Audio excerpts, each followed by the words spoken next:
waraana bilisummaa Oromoo abbiyyi dhiisaati warri isa guddisee ufituu dadhabe waraanni bilisummaa Oromoo silaa badee Seydi Elemoo Qilxuu carcar qirroon seena irratti dhaabbata ture. Maroo marii saba isa keessa beeku silaa lolli taba isa gimbi isa beeki kan boojii birmaji biyya baaroo tumsa kan guddinaa tumsa isa najjo isa mandi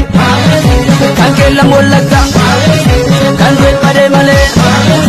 kan jiru wal arga sonni manaaree kaayoo jichee malee rabbiin isaan tiksee milkiin isaan galche sanyii waa guutu Oromoodhaaf duule Oromoodhaaf duule sanyii adamdiloo Oromoodhaaf duule